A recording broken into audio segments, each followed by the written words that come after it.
Hi and welcome to my channel. Today I'm going to be showing you some tips and tricks when making a Graphgan or a crochet blanket. These are all techniques that I've taught myself, so I don't know if there's a technical name for what I'm doing.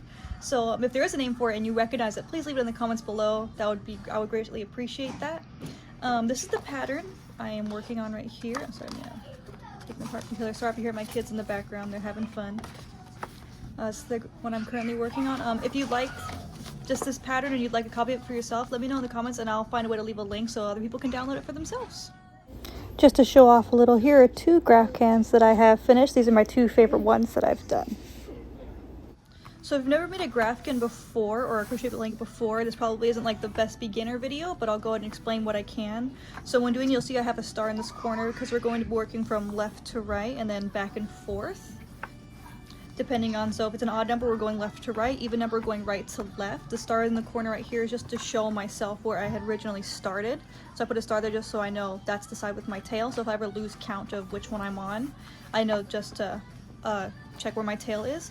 And then you can also tell just based off of how the pattern looks, because this pattern is so different on each side, I can tell which side I'm currently working on. I can see his hand here, so I know I'm on this end, so I need to be working this way because of my pattern.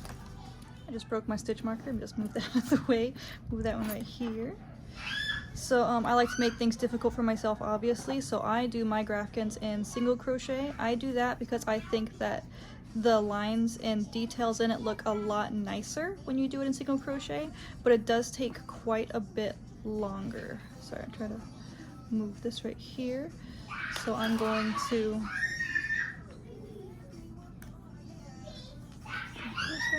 single crochet all the way until I reach my color change, which you will see I actually have already marked for myself where my color changes are, which is what I'm using my stitch markers for. Some people will just go off the pattern rather than marking it. I like to mark it just so I don't accidentally miss where a color change is meant to be. Once again, sorry about my kids playing and having fun in the background. They're just having fun over there.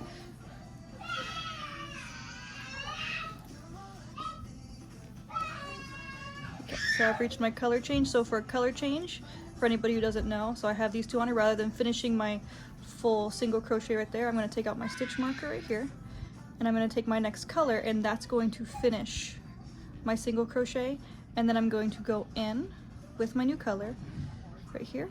So I only have a single right there for this color change, and then I'm going to go to my next one. I'm going to take this rubber band off, make this easier to unravel. And once again, I didn't finish my single. I'm going to finish it with the color change right here. You can probably see that I have a different texture yarn right now. It's a softer yarn. I just wanted to kind of make this a little bit different. So I'm using two different types of yarn. I have acrylic and then this softer yarn right here. So I'm going to do it with this next color. Keep going.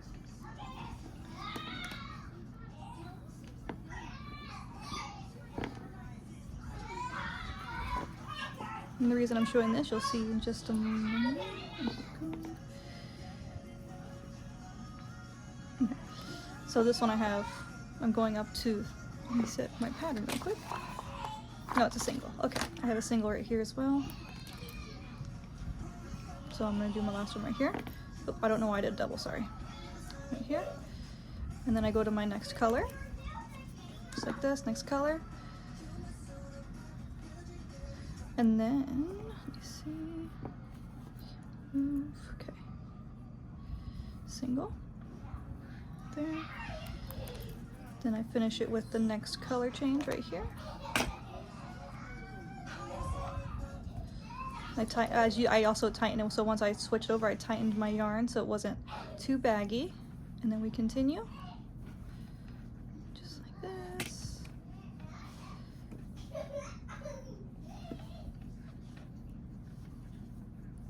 So I'm going to check my pattern, make sure I got this in the right spot. I'm right here, so I'm going one out.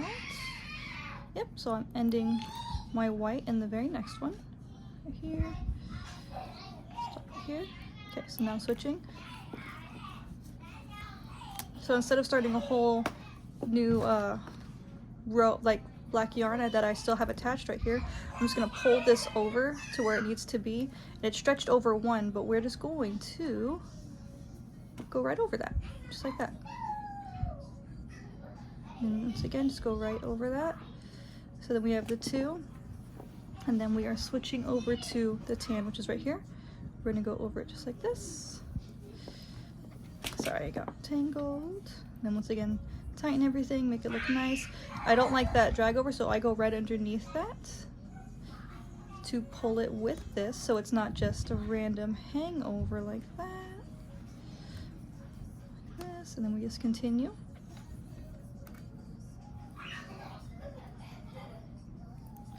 Just like that. Is this the end of one? Oh, okay. So you'll see that I have this that's hanging right here. So I hate having to come back and sew in all of my ends. So what I will do is, so here's my yarn I need to currently use. So I'm gonna move this one right here, move that back, pull this one over, tighten that up. And now this tail that I had, which is right here, I'm gonna kind of bury it within all the other, sorry, black yarn's hard, there we go. I'm gonna kind of bury it within everything. So I'm on this black yarn, here's my tail. I'm gonna go right over it. So I pulled it back. I'm going to go, I don't know if you can see it, this tail right here. I'm going to go right over it. So I'm gonna go in, it's pulled over. We're gonna go right over it, finish that crochet, pull it back this way, and we're gonna do our next one, because we got 2 right here. So in the right hole, like this, and I'm just slowly burying it so I don't have to come back and fix it. I'm just going to bury it within itself. So I'm pulling it kind of forward like this to bury it some more, so I can pull this one over here, just like this, and we're going to continue with this white, just like this. And every time we do it, it takes a little bit, but every time we come back, we're just kind of going back and forth, so zigzagging it underneath itself, so that we don't have to come back and sew it in, because we did it each time we did a row.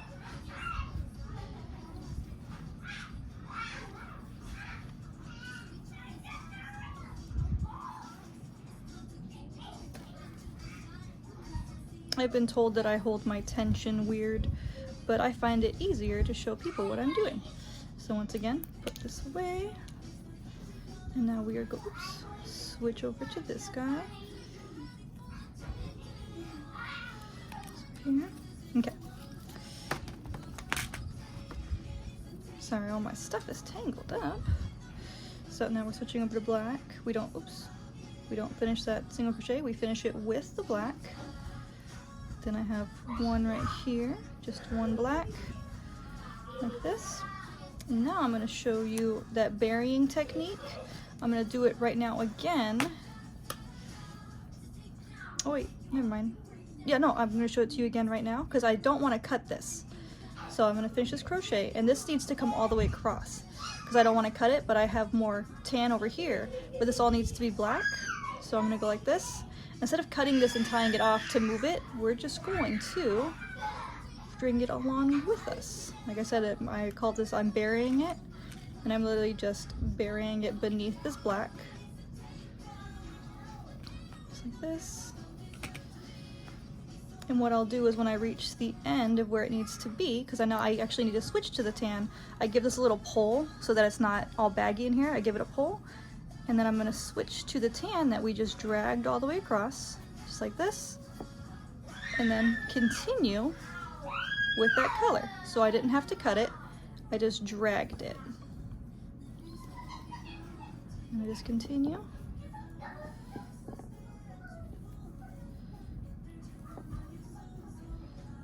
Just like this. Switch over to the black, don't finish that crochet. It's just a single right here of just this black to follow my pattern. If I can get it underneath. If you've been crocheting before, you know how black yarn can be. And then I switch to my red. Once again, I go under like that just to drag that piece because I don't like to leave a line. And then I continue all the way to the end of my row. Okay, now that I've finished that row, I'm actually going to turn my work so that it's on the right side of where I'm going to continue. So I make sure that this is the end I'm on next. I'm just making sure it's over here. And this is where my tail is now. It's on the other side. So it's always important to flip it first before you add your new stitch markers. So I have it flipped, and I'm just going to add my stitch markers. So going this way, I'm going this way on my, going this way on my paper, and I'm going this way on my thing. And I'm just going to add all my stitch markers. So that's pretty much all there is to it when making a Graphgan. Other people will do different crochet styles for it. I just like the single crochet because I like how it looks. I'm still working on this one. I've made a few. So here's one that I've made. It's just a flounder. I just wanted to show so you can see what it kind of looks like fully done with single crochet. I need to stitch some of these in still. But I like the single crochet. It makes very kind of precise thin lines, and I think it looks really nice. This is the flounder blanket, or the guppy blanket. Here's your guppy blanket. And that's kind of all there is to it. If you'd like to learn how to make these, go ahead and let me know in the comments, and I'll make a video just showing how to make the patterns for yourself. And I hope you all have a good day. Bye!